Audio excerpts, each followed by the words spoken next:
Bismillahirrahmanirrahim. Assalamualaikum warahmatullahi wabarakatuh.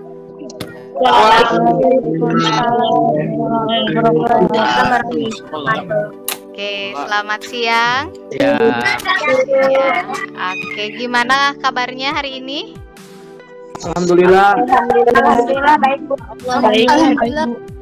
Alhamdulillah baik ya.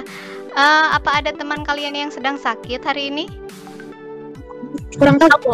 Atau yang sedang dalam perjalanan atau yang izin gitu? Aduh kayaknya nggak ada. Pada nggak tahu ya ini kondisi temannya seperti apa. Oke, baik. Sebelum pembelajaran kita mulai, kita berdoa terlebih dahulu ya. Saya ingin Aldo untuk memimpin doa, ya. Silahkan Aldo, pimpin doa. Berdoa mulai. Selesai. Oke, terima kasih Aldo. Ya, sama-sama Bu. Selamat bertemu dengan saya. Ini adalah pembelajaran seni budaya. Mungkin di materi ini pertemuan pertama ya. Oke, hari ini kita akan belajar tentang seni budaya, khususnya pada materi pengetahuan dasar tari. Tuh. Nah, tujuannya adalah nanti kalian bisa mengetahui apa sih seni tari itu seperti apa, kemudian elemen-elemen tari itu ada apa saja, dan bagaimana peran kalian sebagai generasi penerus bangsa untuk bisa melestarikan salah satunya tari tradisi yang ada di daerah kita. Oke, sebelum lebih lanjut membahas materi lebih dalam, di sini ada beberapa gambar ekspresi. Ada gambar nomor 1, ini yang ke-1 ya, kedua, ketiga, keempat, dan kelima. Ibu ingin bertanya terlebih dahulu, perasaan kalian siang ini yang menggambarkan perasaan kalian ada di gambar nomor berapa? Nomor 1 Bu. Nomor 1 Bu. Nomor 2 Bu. Nomor 2. Pasya nomor 2. Oke, Pasya, boleh disampaikan kenapa perasaan kamu seperti nomor 2? Enggak Bu, ini Bu enggak bahagia atau enggak sedih? Oh, nggak bahagia, nggak sedih, datar aja gitu ya. Oke Bu. Ada yang Iya, sedang Bu. bersedih? Ada yang sedang bersedih hari ini? Tidak ada Bu. Banyak Bu, banyak. Tidak ada Bu. Ada sedih kenapa? Boleh Ibu tahu? Boleh bercerita? Di ghosting Bu. Lost track Bu, lost track. Di ghosting. Jadi ingin. Aduh, oke. Simpan dulu segala permasalahan yang kalian hadapi di dalam kehidupan kalian sehari-hari. Hari ini kita fokus dulu belajar ya. Oke, kita menggunakan metode 353. Hitungan 3, 1, 2, 3, sebanyak 3 hitungan. Kalian tarik nafas, kemudian tahan nafas, hitungannya sebanyak 5 kali. Kemudian buang nafas, hitungannya juga sama 3 ya. Siap ya? Kita lakukan, coba bersama-sama. Tarik nafas, 1, 2, 3, tahan, 1, 2, 3, 4, 5, buang. 1, 2, 3. Oke, sudah mulai fokus? Oke, sekarang kalian simak video berikut ini. Saya berharap setelah menyaksikan video ini kalian bisa memperoleh sesuatu.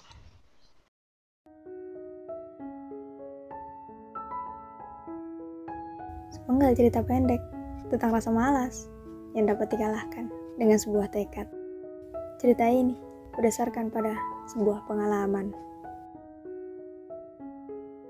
Setiap orang di dunia ini pasti memiliki impian dan keinginan. Namun, impian dan keinginan tak akan ada artinya tanpa adanya kemauan. Kemauan untuk bertindak, kemauan untuk mewujudkannya.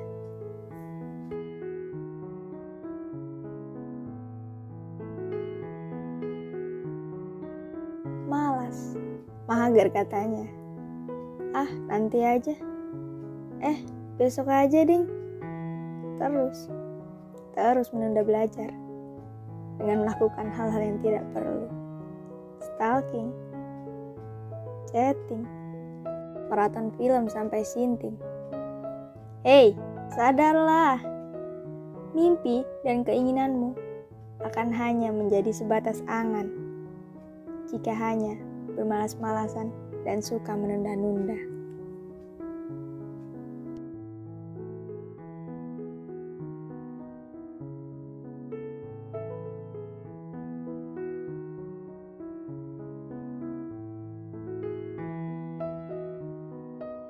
Belajar memang melelahkan dan membosankan. Tapi, lebih lelah mana dengan perjuangan orang tuamu yang membiayai sekolah dengan bekerja keras, yang ingin melihat anaknya lebih baik dan lebih berhasil darinya.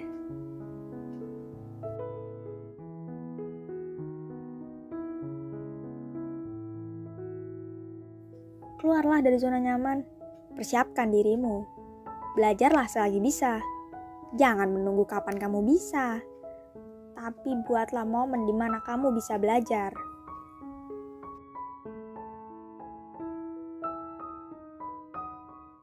Arthur Wesley pernah berkata, orang bijak belajar ketika mereka bisa. Orang bodoh belajar ketika mereka merasa terpaksa. Kenapa juga belajar harus merasa terpaksa? Kan nanti juga kalian yang akan merasakan hasil dari belajar tersebut.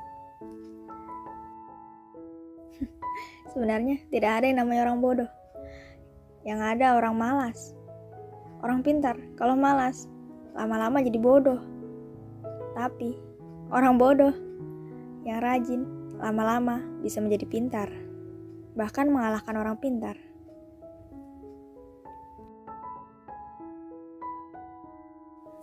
Ada sebuah pepatah, apa yang kamu tanam, itulah yang kamu tuai. Apa yang kamu lakukan, maka hasilnya akan sesuai dengan apa yang telah dilakukan. Kalau hanya menunggu sampai siap, kapan akan siap? Maka pada akhirnya, kamu hanya akan menghabiskan sisa hidup hanya dengan menunggu. Menunggu waktu yang tepat, bukan menciptakannya. Bingung, merasa terlambat. Tidak ada kata terlambat untuk belajar. Selama kamu memiliki tekad, mulailah belajar dari apa yang kamu suka. Karena ketika kamu terus berjuang, pada akhirnya kamu akan belajar bagaimana cara untuk menang.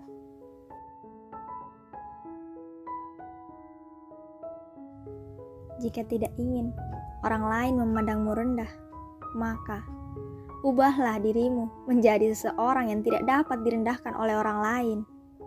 Kan hanya kamu yang bisa merubah dirimu sendiri, bukan orang lain. Orang lain tidak memiliki hak untuk merubah kamu, merubah apa yang kamu lakukan.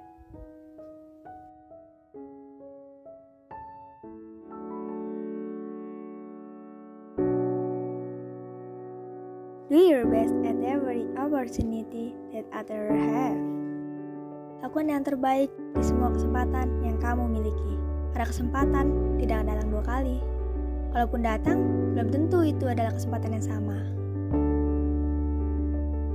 Yakin masih mau mager? Masih mau bersantai-santai? Boleh saja, tidak ada yang melarang. Tapi ingat, 1 detik kamu bermalas-malasan, ribuan sayanganmu di luar sana sedang belajar mati-matian. Stop wishing, start doing. Jangan berharap, mulailah bertindak. Hai Adelia Puspaningrum, undur diri. Terima kasih telah menonton tayangan ini. Semoga bermanfaat. Oke. Dari tayangan video baru saya, sekarang saya ingin bertanya. Apa pendapat kalian atau apa hal yang bisa kalian ambil dari video yang kalian tonton barusan? Silahkan. Ada yang mau berbicara? Ingin berbicara. Silahkan, ya silahkan. Fasya, silahkan. Makna dari video itu, jadi kita tuh jangan bermalas-malasan karena di luar sana itu banyak yang sedang berjuang seperti kita. Dan jangan pernah juga menyia-nyiakan waktu belajar, karena saat kita tua nanti kita akan menyesal gitu, Bu. Ya, apa yang disampaikan Fasya tadi sudah benar sekali ya. Dan Ibu berharap setelah kalian menonton, nggak ada lagi yang sedih ya.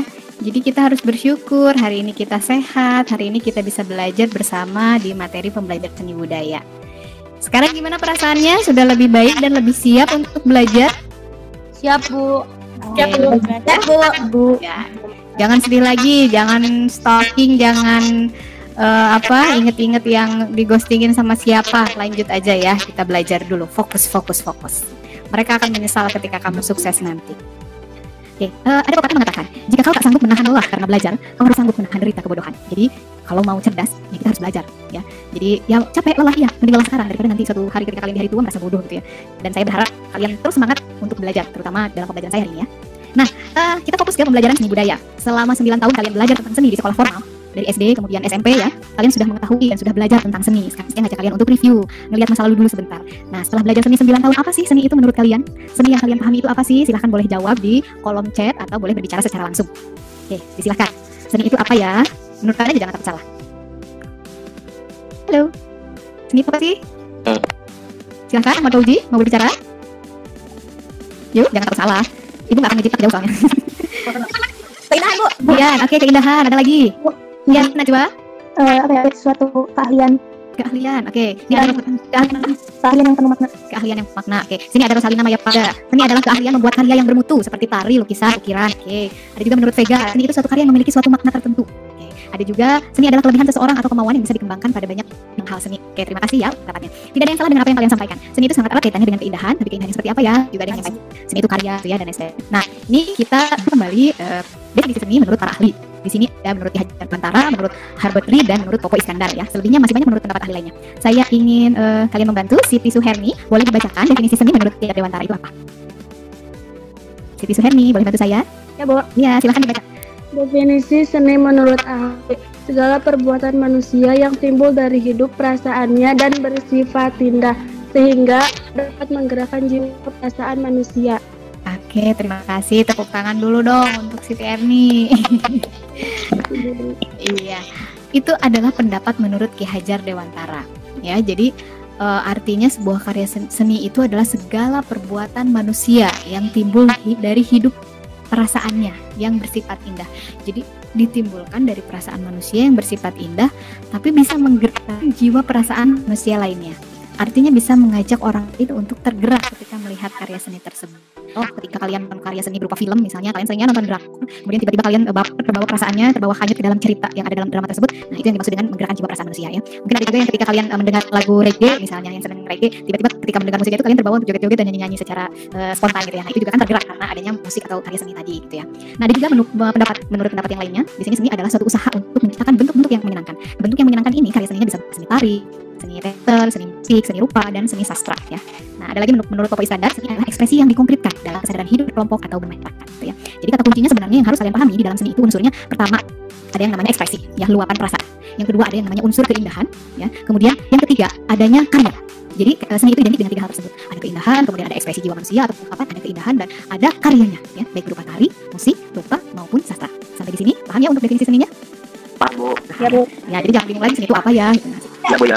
Nah, sekarang kita mengerucut ke seni tari. Lalu apa itu seni tari ya? Udah tahu kan? Sering kan nari-nari. Ayo, aku yang suka tiktokan. Joget-joget, Bu. Ajeng sering tiktokan. Ajeng sering tiktokan. Oke, nggak apa-apa. Ya, Bu. Ya, Bu. Ya. Oke, seni tari itu apa sih? Silakan boleh dijawab di kolom chat atau berpendapat secara langsung. Yuk, tari apa sih? Oke, seni tari. Apa, Bu? Robi, iya Robi, gerakan. Gerakan yang gimana, Rob? Joget, Bu.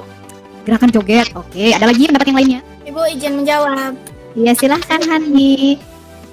Gerak yang ritmis dan indah. Mungkin. Oke, tepuk tangan buat Hani dong. Yeay. Yeay, kasih hadiah nggak ya?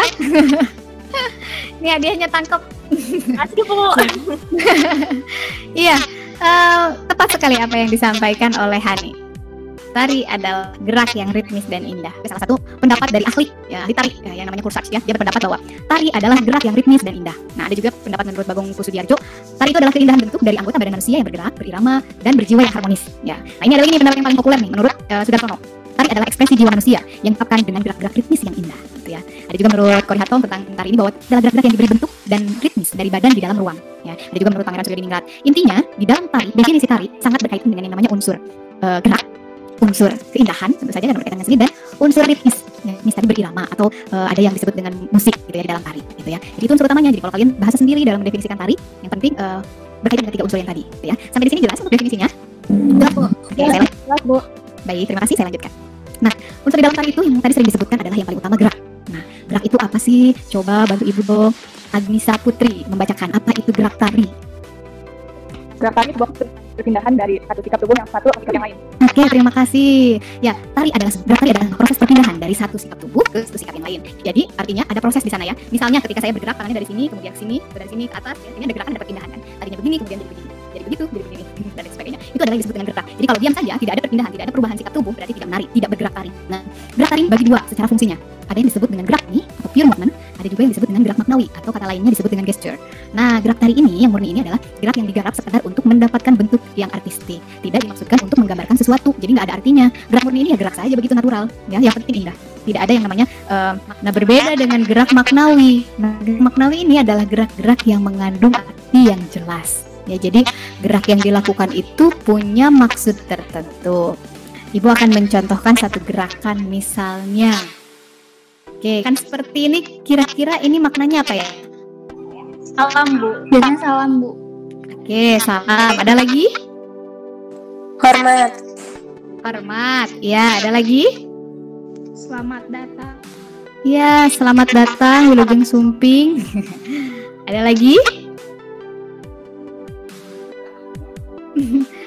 Maaf, bisa?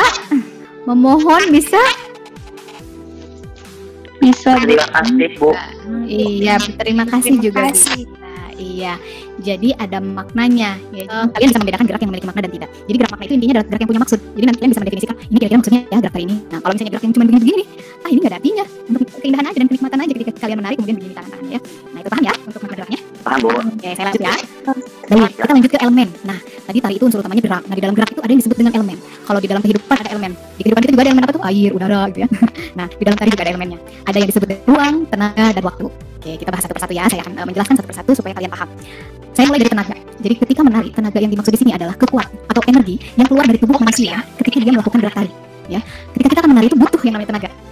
Walaupun tenaganya nanti ada yang kecil, ada yang sedang, ada yang besar, gitu ya. Jadi bergantung. Seperti simpel saja, seperti ini mengangkat jari saja, gitu ya. Ini butuh tenaga nggak? Betul. Tenaganya kecil. Kecil. Iya. Jadi kalau nggak ada tenaga bisa nggak nari?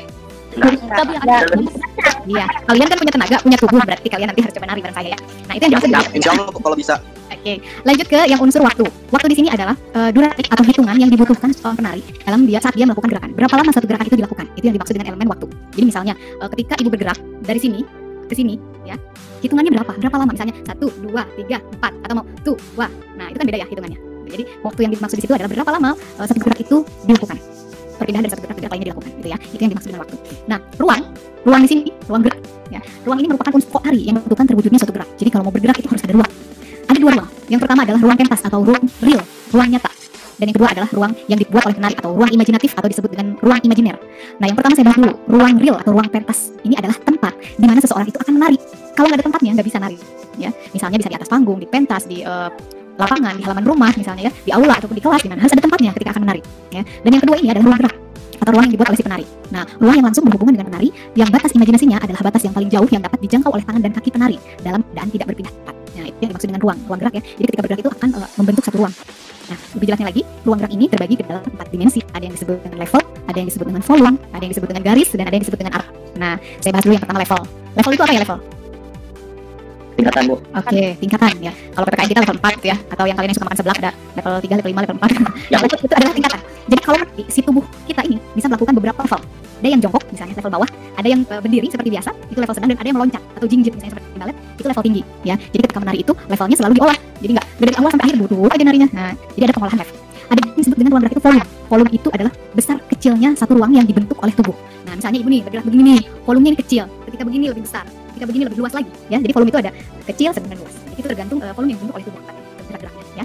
Berikutnya adalah garis. Nah, tubuh ini bisa bergerak membentuk beberapa garis ya. Bisa lurus, bisa diagonal gitu ya. Kemudian bisa vertikal juga, bisa ke depan, samping ya. Jadi ini membentuk garis. Misalnya seperti ini, buka, kemudian miring, ini juga garis ya. Nah, itu garis-garis yang bisa dibentuk oleh tubuh kita. Kemudian yang terakhir adalah arah. Nah, arah di sini adalah arah hadap ketika menari. Ada yang melihat ke depan, ada yang serong kiri, ada yang hadap kiri, ada serong kiri, ya, ada hadap depan, serong kanan, hadap kanan, ada yang mengutangi penonton gitu ya. Jadi itu adalah untuk arah hadap ketika menari. Nah, nanti ketika kalian membuat sebuah karya tari, olahlah ruang-ruang ini sevariatif mungkin. Levelnya diolah, volumenya diolah, garisnya dibentuk, dan arahnya juga bervariatif. Sehingga ketika kalian menonton sebuah tarian atau menikmati menyajikan sebuah tarian itu tidak terlihat kaku ya, dan tidak membosankan.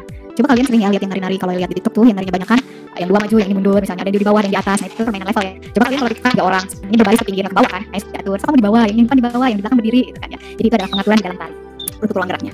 Nah, kita perhatikan gambar berikut ini. Gambar yang ini kira-kira dia sedang melakukan level apa nih? Rendah, sedang, atau tinggi? Tinggi ya, karena posisinya dia lebih tinggi. Nah, kalau yang ini, iya pintar. Ini apa nih? Levelnya. Sedang, Bu. Sedang. Ini tarian dari mana kira-kira? Dayak. Ya, Dayak di mana? Kalimantan. Oke, Kalimantan. Papua ya. Dayak bukan di Papua. Papua, Bu. Papua. Oke, saya lanjutkan. Nah, ini levelnya apa nih? Rendah. Dayak hari ini sedang rebahan kayak gini. Mendengarkan materi saya sambil rebahan gini. Bina rebahan. Berarti itu sedang belajar dengan menggunakan level rendah. Ya, saya anggap sedang belajar nari sambil menggunakan level yang rendah. Nah, ini kira-kira pengaturan apa nih? Yang terakhir itu apa tadi? Ada itu tadi yang terakhir. Iya, pintar, terima kasih. Ini adalah arah. Ada yang mengarah ke depan, gitu ya. Tuh ada yang ke belakang, ada yang serong. Nah, ini kan kita melihatnya lebih menarik ya, ada variatif dari segi arah, ya, arah pandang, arah geraknya. Gitu. Nah, kalimat terakhir dari saya untuk materi hari ini adalah tarian adalah satu-satunya seni di mana kita sendiri merupakan benda yang membuatnya. Artinya, kita tidak butuh yang namanya seperti media seni rupa. Ketika kalian akan melukis, kalian butuh kuas, harus beli cat, butuh kanvas atau kertas. Kalian udah punya tubuhnya. Kalian udah punya modalnya, kalian punya tubuh yang bisa bergerak. Artinya, kita bisa melakukan pembelajaran tari.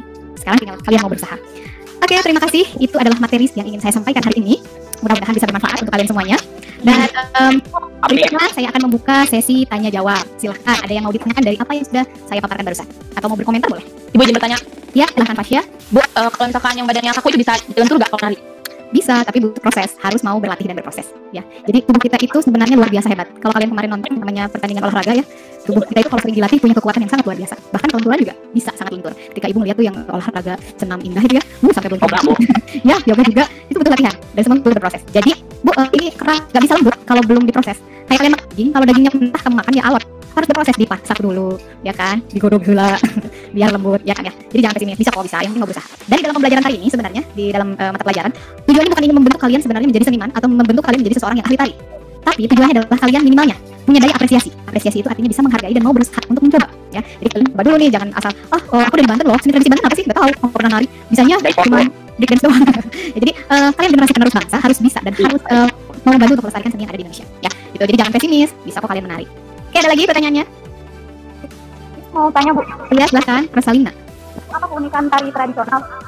Oke, keunikannya sangat banyak. Tentunya yang pertama, seni tradisional itu cara penyebarannya dilakukan secara turun-temurun, ya, dari nenek moyang kita. Yang kedua, seni tradisional itu punya khas dari daerah masing-masing yang tidak dimiliki oleh oleh daerah lain, bahkan oleh negara lain tidak dimiliki. Jadi, kalau kalian tidak bisa melestarikan seni tradisi kalian, keunikan yang ada di daerah kalian, gimana bisa kalian bersaing di dunia global kalau kalian tidak punya dan tidak bisa mempertahankan jati dirinya? Gitu ya. Jadi, seni tradisi itu menggambarkan budaya kita, ya. Jangan bangga sama budaya modern yang kalian pikir oh gaul. Bolehlah kita menerima budaya modern, tapi disaring dulu mana yang sesuai dengan budaya kita, mana yang tidak sesuai gitu ya. Jadi setiap orang pasti punya pendapat yang berbeda tentang satu karya seni. Tuh, mungkin bagi orang Banten ketika lihat rambut berdua keren ini dari daerah saya ini, kata orang Bali wah tari pendek ini jauh lebih keren. Nah, kata orang Jawa Barat jengkok lebih hebat, lebih asik. Nah, jadi masing-masing daerah itu harus buka sama kekayaan sendiri. Jadi jangan sampai ketika suatu saat nanti, mudah-mudahan misalnya kalian bisa jadi mahasiswa di luar negeri, ketika ditanya di luar negeri kesenian dari daerah kamu apa? Apa ya? Nggak tahu. Ada yang tahu tari saman dari mana, dari Aceh. Kamu orang mana? Orang Banten. Nah kan repot ya. Sendiri sendiri nggak tahu. Aduh, jangan sampai seperti itu, sangat miris. Dan itu menjadi tanggung jawab saya untuk menyampaikan dan berperan serta dalam melestarikan seni. Oke, ada lagi? Bu, ada nggak Bu itu tari modern? Raffi, maksudnya ada di mana nih di pembelajaran? Bu, perbedaannya antara modern sama tradisional, Bu? Bedanya tentu saja berbeda. Kalau modern itu berkaitan dengan yang namanya bebas, bebasan. Jadi tari modern itu biasanya berkiblatnya beda, dia ke barat. Kalau misalnya ke tradisional itu kedaerahan, sifat kedaerahan, menyebarnya juga kedaerahan. Oke. Makasih, Bu. Oke, ada lagi? Ingin bertanya, Bu. Iya, silakan. Ada berapa tari? Tari, kalau tari apa nih? Tradisional. Iya. Tari tradisional itu tidak terhingga jumlahnya di Indonesia. Belum ada yang sanggup menuliskan berapa jumlah tari tradisional yang ada di Indonesia. Karena sekarang ini banyak tarian yang hampir punah. Ya, jadi kalau tari tradisi itu kan turun temurun ya. Di daerah pedalaman mungkin ada tarian yang tidak pernah terekspos, tidak pernah diketahui oleh kita. Tarian apa ini? Gitu ya. Di suku-suku tertentu biasanya yang masih pedalaman. Tapi kalau secara menyampaikan kesimpulan dari materi yang sudah saya sampaikan. Ya, Rosalina, kenapa? Tari itu tradisi juga. Ya. Iya. Oke. Tari dibagi menjadi dua. Tari dibagi menjadi dua. Ada apa aja? Gerak murni. Oke. Fungsi gerak tari ada dua, gerak murni, gerak maknawi. Kemudian elemen tari ada apa saja? Dua. Tenaga dan waktu. Oke. Sekarang saya minta satu lagi, tolong di kolom chat kalian sampaikan apa perasaan kalian setelah hari ini. Oke, silakan diketik. Apa perasaan kalian setelah pembelajaran dengan saya barusan? Perasaannya gimana?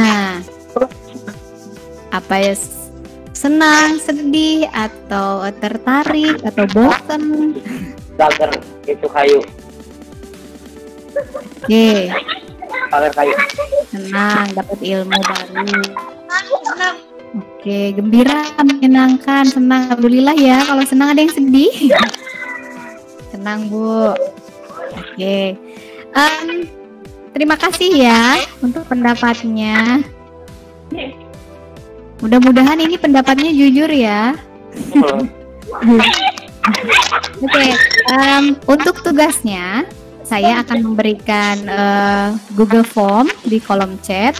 Kalian isi sebagai daftar hadir dan juga tugas kalian. Jadi tugasnya kalian membuat simpulan atau rangkuman materi dari apa yang sudah saya sampaikan barusan. Bagi kalian yang senang nulis, kalian boleh membuatnya dalam bentuk tulisan. Jadi ditulis di buku, kemudian foto dan lampirkan. Ya. Bagi kalian yang senang dengan saya malas nulis, saya mau ngomong aja, memaparkan apa yang saya dengar tadi, boleh kalian rekam melalui voice note, ya. Kemudian kalian kirim ke link tersebut ya, di Google Form tersebut. Nah, bagi kalian yang mau bikin, saya sukanya video, saya mau buat dalam bentuk video, jadi saya menyampaikan di video nih. Jadi saya sudah belajar ini, saya mengerti tentang ini, kesimpulannya begini di video, boleh lampirkan juga di Google Form tersebut. Jadi bagi kalian yang senang nulis boleh dalam bentuk tulisan, bagi kalian yang senang video boleh di video, bagi kalian yang senang ngomong secara langsung atau audio boleh kalian buat dalam bentuk rekaman.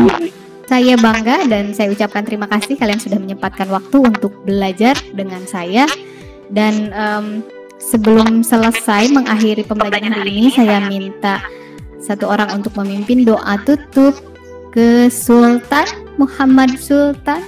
Silahkan dipimpin untuk doa. Oke, Bu. Iya. Marilah kita berdoa setelah mempelajari pelajaran ini. Berdoa dalam hati, mulai.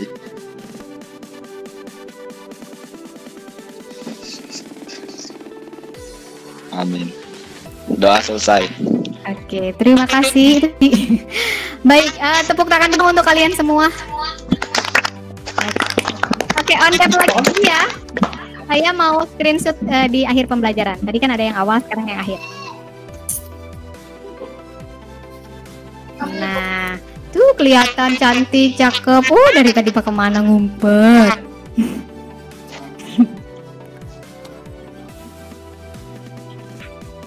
Oke, 1, 2, 3.